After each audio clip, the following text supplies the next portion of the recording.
Hello मेरे प्यारे बच्चों। आपके अपने YouTube channel inspire classes with Akshay पर आपका स्वागत है। आपके लिए आज हम लाए हैं कक्षा 9 गणित का जो चैप्टर नंबर 2 है बहुपद, उसके बारे में आज पढ़ेंगे हम। तो सबसे पहले उसका हम पढ़ेंगे इंट्रोडक्शन, क्या मतलब परिचय पढ़ेंगे कि बहुपद होता क्या है, कौन कौन से इसके अंदर आएगा। ठीक है, उसके बाद बहुपद क्या होता है बच्चों। देखो, सबसे पहले हम बहुपद के बारे में पढ़ेंगे, बहुपद का परिचय जो पढ़ेंगे उससे पहले हमें पढ़ना होगा कि पद क्या होता है। क्या होता है? पद क्या होता है। तो पद क्या होता है? पद वो होता है जो चर और संख्या से मिलकर बना होता है। क्या? बहुपद से पहले क्या पढ़ेंगे हम? पद। पद क्या होता है? जो चर और संख्या से मिलकर बना होता है, उसे क्या बोलते हैं? हम पद बोलते हैं। तो चर कैसे होते हैं? जैसे कि हमारे पास x y z, ये हमारे पास क्या है? चर। और संख्या क्या हो सकती है? कुछ भी, 2 3 4 कुछ भी हो सकती है, डॉट डॉट। तो जो इनसे मिलकर जो बना होता है, जैसे कि हमारे पास 2x, ये हमारे पास क्या है? पद है। क्या है? पद है। या 3y, ये भी हमारे पास क्या है? पद है। जो जो क्या है? चर और संख्याओं से मिलकर बना होता है, उसे क्या कहते हैं? हम पद कहते हैं। और पद पद क्या है? जो पदों की जो श्रृंखला होती है, जो पदों की क्या होती है? श्रृंखला होती है, उसे क्या बोलते हैं हम? बहुपद। पदों की क्या श्रृंखला क्या बोलते हैं? बहुपद। जैसे हमारे पास ये 2x प्लस 1 है, ये हमारे पास क्या है? एक बहुपद है। ये भी हमारे पास क्या है? एक बहुपद ही है। और जैसे कुछ बहुत सारे एग्जांपल है हमारे पास, कुछ भी ले सकते हो आप। ये भी हमारे पास क्या है? एक क्या है?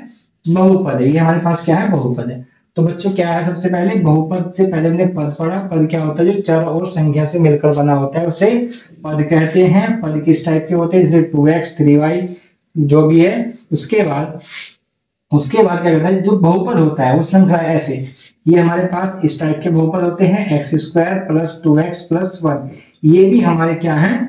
बहुपद है। फिर उसके बाद बच्चों क्या है? बहुपदों के प्रकार होते हैं। तो बहुपदों के जो प्रकार हैं, तो हमारे पास है एक पदी बहुपद, एक पदी बहुपद, द्विपदी बहुपद और त्रिपदी बहुपद। तो बच्चों क्या करना है? बहुपद क्या है? 3 टाइप के हैं।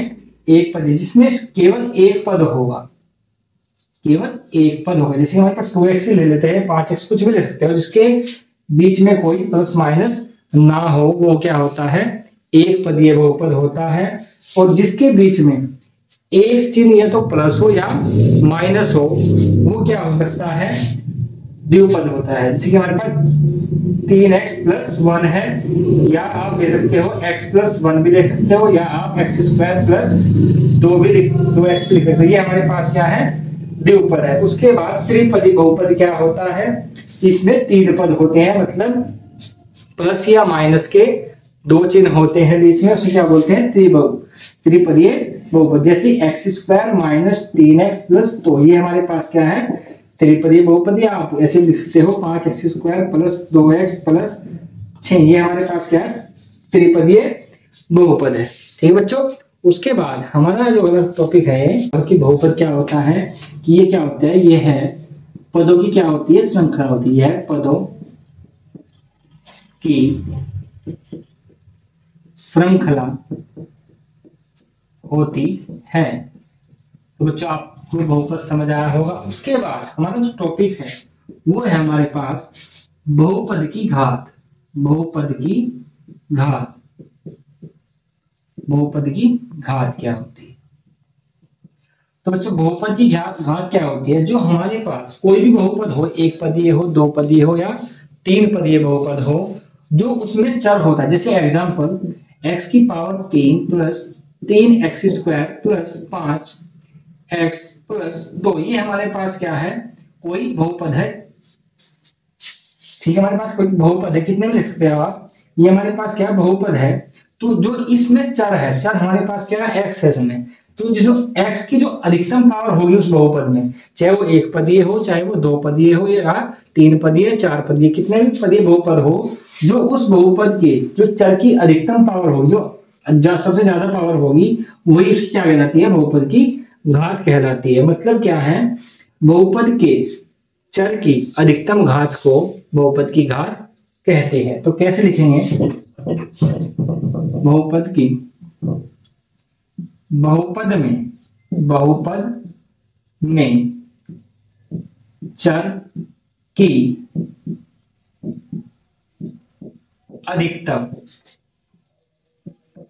घात को बहुपद की घात कहते हैं। तो क्या बच्चों, बहुपद में चर की अधिकतम घात को बहुपद की घात कहते हैं। तो जैसे हमारे पास एग्जाम्पल है, अगर ये हमारे पास कोई बहुपद है या ये भी है,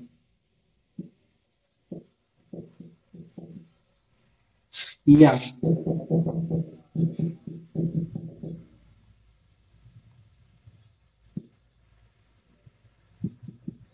ये है, या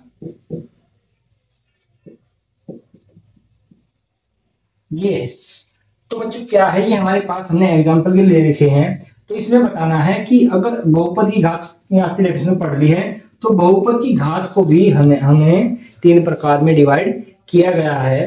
तो क्या होती है, जो तीन भाग पार्ट हैं इसके बहुपद की घात के, वो है एक बार रेखिक बहुपद। रेखिक बहुपद होता है, या जिस रेखिक बहुपद, उसके बाद द्विघाती बहुपद, तीसरा है त्रिघाती बहुपद। तो बच्चों कैसे पता करें कि ये रेखिक बहुपद क्या होता है, द्विघाती बहुपद क्या होता है, और त्रिघाती बहुपद क्या होता है। तो बच्चों इसमें क्या होगा, जो भी इसमें हाईएस्ट पावर इस बहुपद कितनी है, तीन है, चर की हाईएस्ट पावर कितनी है, यहाँ पे तीन है। तो ये क्या हमारे पास त्रिघाती बहुपद है, ये हमारे पास क्या है, त्रिघाती बहुपद है। अब बच्चों इसमें क्या बताना है आपको, ये लेता हूं मैं दो। तो इसमें क्या है, इस बहुपद में बताना है आपको कि इसकी हाईएस्ट पावर कितनी है। तो हाईएस्ट पावर इसकी कितनी है, चर की दो है। तो ये क्या होता है, द्विघाती बहुपद, जिसमें चर क्या है, चर की अधिकतम पावर क्या होती है, अधिक होती है, उसे क्या बोलते हैं, दो होगी। तो क्या होगा, द्विघाती बहुपद। तो क्या होगा, 2x² प्लस 5x प्लस 5। उसके बाद इसमें क्या है, इसमें इस बहुपद में अधिकतम पावर कितनी है, एक है। कितनी पावर है, एक। तो ये क्या होगा, रेखिक बहुपद होगा। ऐसे ही क्या होगा हमारे पास 3x² प्लस 5x, तो अधिकतम पावर कितनी है, दो है। तो ये भी क्या होगा, द्विघाती बहुपद होगा, द्विघाती बहुपद। तो बच्चों आपके ये समझ में आया होगा कि क्या बहुपदी घात क्या होती है और उसके प्रकार क्या है, वो उसके एग्जांपल्स हैं। उसका बाद हमारे पास बहुपद के शून्य। तो बहुपद के शून्य क्या होते हैं, तो आपको बताता हूं मैं, डेफिनेशन लिखे, बहुपद में चर का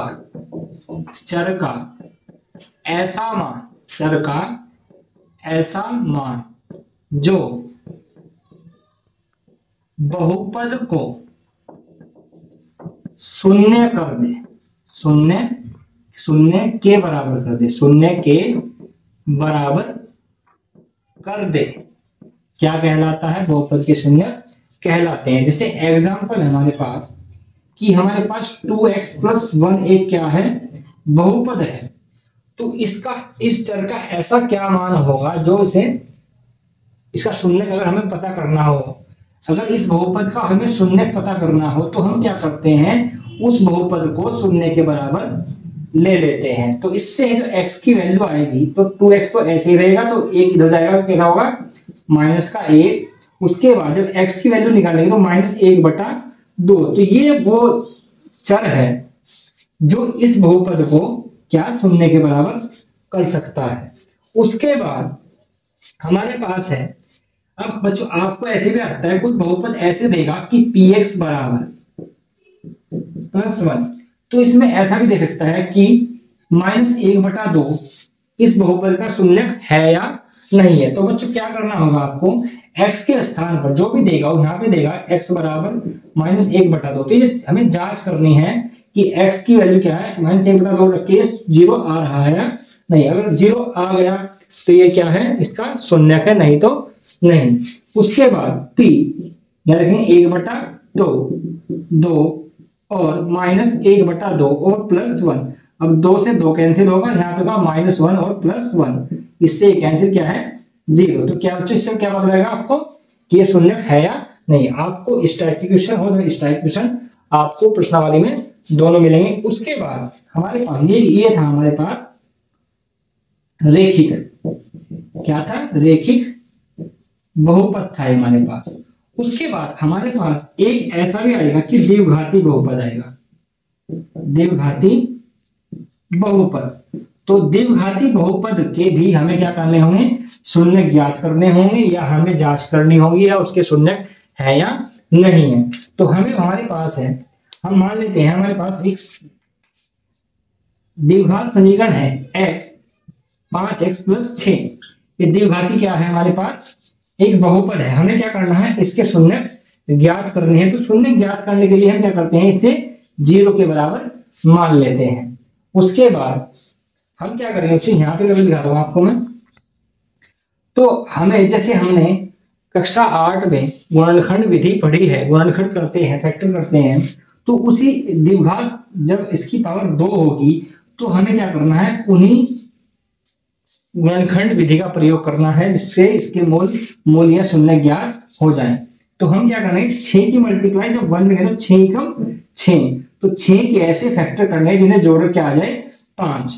तो गुणा करके 6 आना चाहिए और जोड़ के कितना चाहिए 5। तो 6 के टुकड़े ऐसे होंगे 3 और 2, 3 दूनी 6, 3 और 2 5। तो क्या होगा, x² प्लस यहाँ आएगा 3 + 2x plus 6 x² 3x plus multiply करेंगे अंदर इसकी x की भी साथ साथ करेंगे, तो x² plus plus plus 3x फिर प्लस प्लस प्लस 2x और प्लस 6। अब दो में से क्या लेंगे, कॉमन लेंगे, तो x कॉमन आएगा तो क्या बचेगा x + 3। यहाँ से क्या बचेगा x, यहाँ कॉमन लेंगे तो यहाँ आएगा प्लस का 2 कॉमन, तो यहाँ बचेगा x और यहाँ बचेगा 3 और बराबर क्या है 0 है दोनों के। और तो यहाँ होगा ब्रैकेट, इससे क्या होगा कॉमन आएगा x + 3 और यहाँ आएगा x + 2 बराबर 0। तो बच्चों क्या करना है आपको, एक बार 0 के बराबर इसे लेना है, एक बार 0 के बराबर इसे लेना है। तो कैसे करेंगे, यदि x + 3 बराबर 0 हो तो x की वैल्यू कितनी होगी, -3। फिर इसे लेना है, यदि x + 2 बराबर 0 हो तो x की वैल्यू कितनी आएगी, -2। तो बच्चों क्या होगा, आपके पास x की 2 वैल्यू आएंगी, क्या है -3 और -2। यही क्या होती है, जो वैल्यू x की वैल्यू होती है वही क्या होते हैं, उस बहुपद के शून्यक कहलाते हैं। तो जितने भी इसकी हाई, जो भी द्विघाती, अगर द्विघाती बहुपद है तो उसके शून्यक 2 होंगे, अगर त्रिघाती बहुपद है तो शून्यक 3 होंगे, अगर रेखिक बहुपद है तो उसका शून्यक 1 होगा। तो हमारा जो अगला टॉपिक है त्रिघाती बहुपद के शून्यक। तो त्रिघाती बहुपद हमारे पास ये है, एक x³ -2x² -x + 2। ये हमारे पास क्या त्रिघाती बहुपद है। इसके हमें क्या करना है, शून्य ज्ञात करने हो। तो हम कैसे शून्य ज्ञात करते हैं, सबसे पहले हमें शून्य ज्ञात करने के लिए हम क्या करते हैं, किसी भी बहुपद को शून्य के बराबर मान लेते हैं, शून्य के बराबर मान लेते हैं। तो उसके बाद सबसे पहला काम क्या है, इसमें x का ऐसा मान रखना है, 1 2 3 4 आप जो भी रखोगे वो मान रखना है, x का माइनस में भी रखते हो प्लस में भी, जिससे इसमें वैल्यू रखने पर, मान रखने पर इस पूरे बहुपद का मान 0 आ जाए। तो अगर उसका मान 0 आ गया तो वो क्या होगा, उसका एक शून्यक होगा, अगर नहीं आता है तो शून्यक नहीं होगा। तो हम रखते हैं x बराबर 1 रखने पर, x बराबर 1 रखने पर, तो यहाँ पे आएगा a³ -2 1 का स्क्वायर -1 + 2 बराबर 0। अगर 0 के बराबर आ जाता है तो क्या है, उसका एक शून्य है। तो 1 का घन क्या होता है, 1 होता है, 1 का स्क्वायर 1 और 2 एकम 2, तो कितना -2 और -1 और +2 बराबर 0। अब प्लस के 3 है और माइनस के भी कितने हैं, 3 और बराबर 0, तो इधर भी क्या होगा 0। तो हमारे पास क्या क्या पता लगा है कि x का जो x बराबर 1 है वो इस बहुपद का एक शून्यक है। तो उस शून्यक क्या करेंगे, तो जो x इधर जब इसे इधर करेंगे तो x - 1 इस बहुपद का एक क्या होगा, गुणनखंड होगा। तो क्या है, बहुपद दिए गए बहुपद का x - 1 एक गुणनखंड है, क्योंकि यह क्या है, संतुष्ट करता है। तो बच्चों ये हमें सबसे पहले ये वाला स्टेप करने के बाद हमें एक फैक्टर निकाल लेना है, एक गुणनखंड निकाल लेना है। उसके बाद हमें ध्यान रखना है शेषफल प्रमेय। अब शेषफल प्रमेय से हमें क्या निकालना है, पूछेंगे इनके शून्य का निकालने हैं। अब हमारे पास एक शून्य तो क्या आ गया, x बराबर 1 है, तो यहाँ पर घात 3 है तो 3 शून्य होंगे, तो 2 और निकालने हैं। तो 2 और कैसे निकालेंगे, शेषफल प्रमेय के द्वारा निकालने हैं। तो कैसे निकालेंगे, हमारे पास x - 1 इसे इस गुणनखंड से इस पूरे बहुपद को डिवाइड करेंगे, -2x² - x + 2। तो डिवाइड करेंगे, तो कैसे डिवाइड करेंगे, x में मल्टीप्लाई करनी है जो x की पावर 3 आ जाए। तो हम क्या करते हैं बच्चों, आपको ऐसे कर लेना है, अगर आपको मल्टीप्लाई करने में दिक्कत आती है, जो हमें लाना है x की पावर 3 हमें लाना है, तो उसे ऊपर लिख लेना है और जिसमें मल्टीप्लाई करनी है वो नीचे लिख लेना है। तो जब कैंसिल आउट करेंगे तो कितनी पावर बचेगी, 2।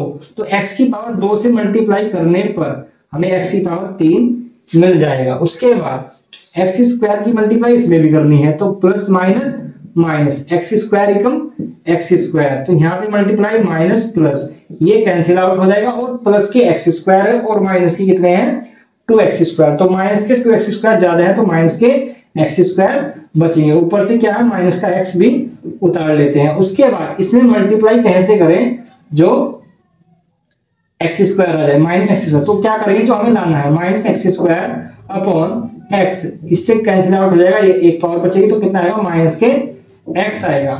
तो यहाँ पे मल्टीप्लाई करें तो -x² और माइनस माइनस प्लस और x, और यहाँ पे क्या होगा, कैंसिल आउट हो जाएगा ये जब प्लस और माइनस करेंगे।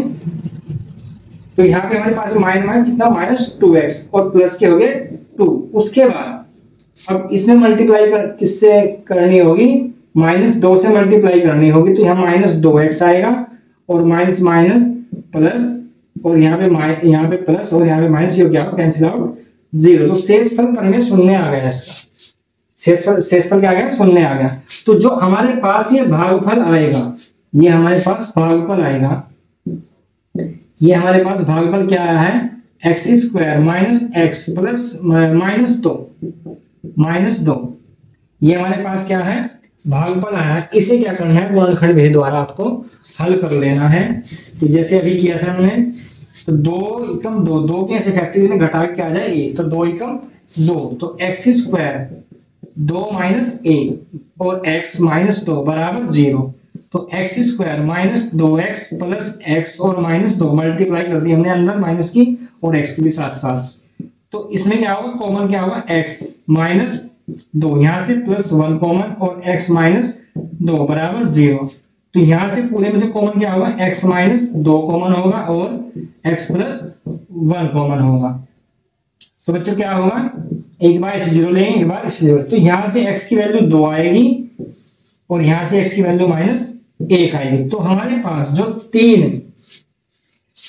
तीन शून्य आए हैं वो है हमारे पास, एक तो x बराबर 1 यहाँ से आएगा, x बराबर 1 आया है, एक तो x की वैल्यू 1 है और एक -1 है और एक क्या है 2 है। ये हमारे पास क्या है, इसके शून्य है। क्या है, यहाँ पे लिख देता हूँ।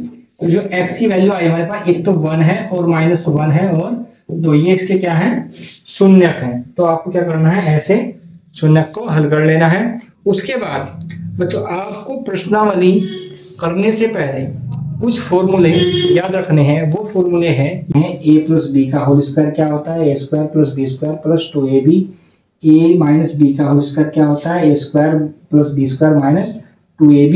यह वर्गांतर का फॉर्मूला बोलते हैं इसे। A square minus B square बराबर A plus B into A minus B. उसके बाद बच्चों क्या है, यह A plus B plus C का होल स्क्वायर, ए square plus B square plus C square plus 2ab plus 2bc plus 2ca। उसके बाद a प्लस बी का होल क्यूब है, a cube plus B cube plus 3ab into A plus B. उसके बाद a minus B का whole cube है, a cube minus B cube minus 3ab into A minus B. उसके बाद a cube plus B cube का formula है a plus B into A square plus B square minus A B. उसके बाद क्या है, a cube minus B cube बराबर a minus B into A square plus B square plus A B. बच्चों इन प्रश्नावली करने से पहले ये फॉर्मूले आपके याद होने चाहिए, तभी आप प्रश्नावली को सही से कर पाओगे।